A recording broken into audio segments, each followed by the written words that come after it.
오늘 우리에게 주시는 하나님의 말씀은 신약성경 히브리서 10장 11절에서 14절에 있는 말씀입니다. 이 계시의 말씀을 봉독할 때 다 함께 살아계신 하나님의 음성을 들으실 수 있기를 바랍니다. 제사장마다 매일 서서 섬기며 자주 같은 제사를 드리되 이 제사는 언제나 죄를 없게 하지 못하거니와 오직 그리스도는 죄를 위하여 한 영원한 제사를 드리시고 하나님 우편에 앉으사 그 후에 자기 원수들을 자기 발등상이 되게 하실 때까지 기다리시나니 그가 거룩하게 된 자들을 한 번의 제사로 영원히 온전하게 하셨느니라. 아멘.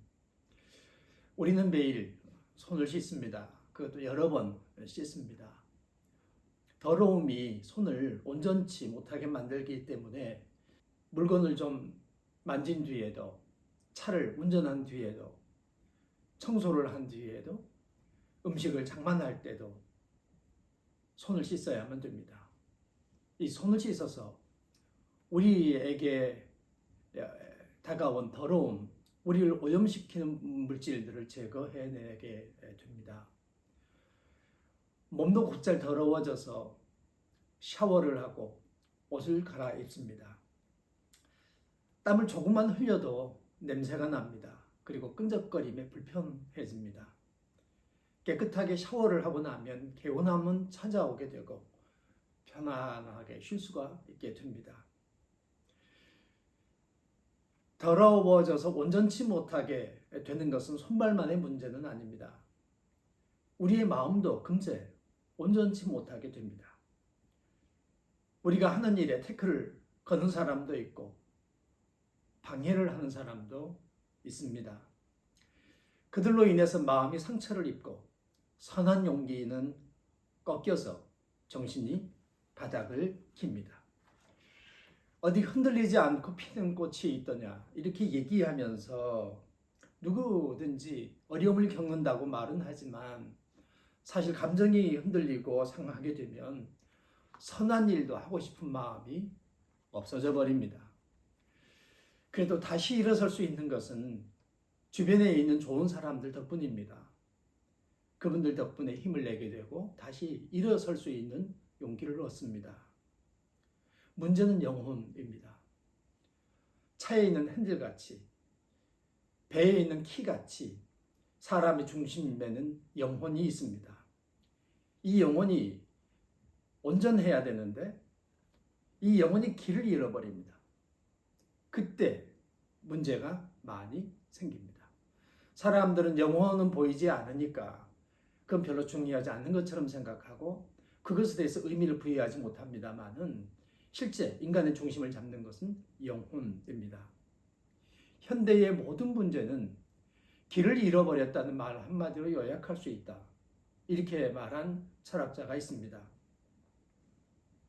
영혼이 길을 잃어버리게 되면 더러워진 영혼은, 오염된 영혼은 또 다른 죄책감에 물들여지게 되고 그러다 보면 엉뚱한 문제를 일으키게 됩니다. 이스라엘의 첫 번째 왕이었던 사울은 질투심의 중심을 잃어버립니다. 길을 잃어버립니다.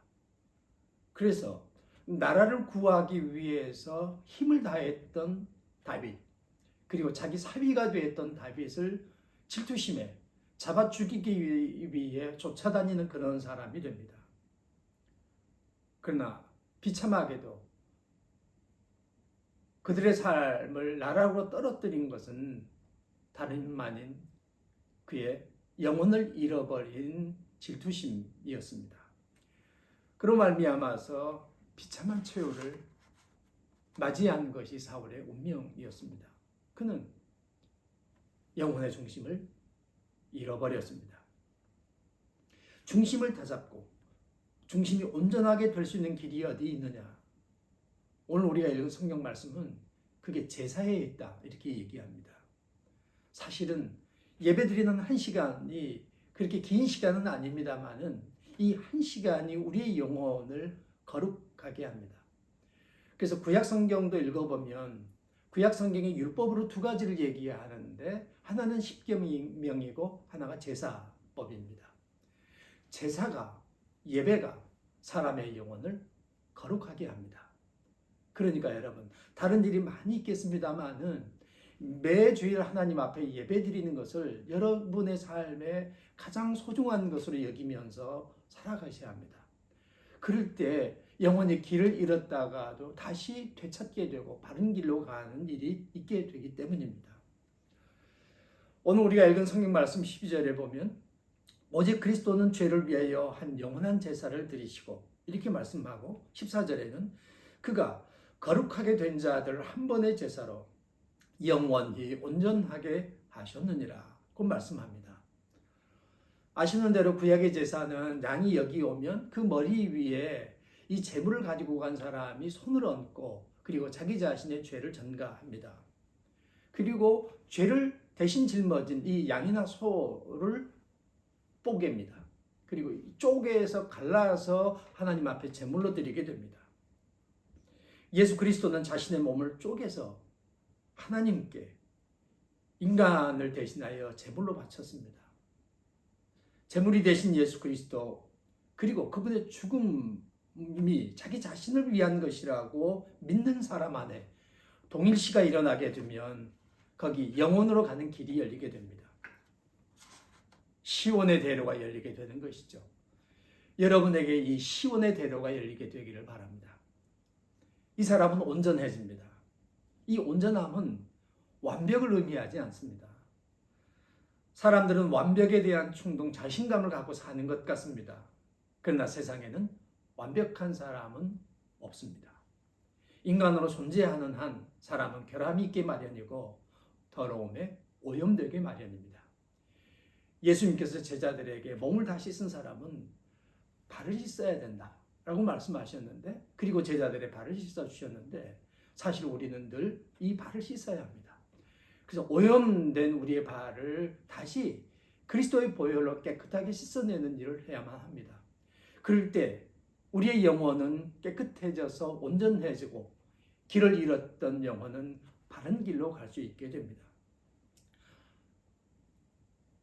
제가 타고 다니는 자동차는 완벽하지 않습니다. 차에 먼지도 많고 가끔 고장도 납니다. 제때 기름을 넣지 않으면 차가 가지 않습니다. 움직이지 않게 됩니다.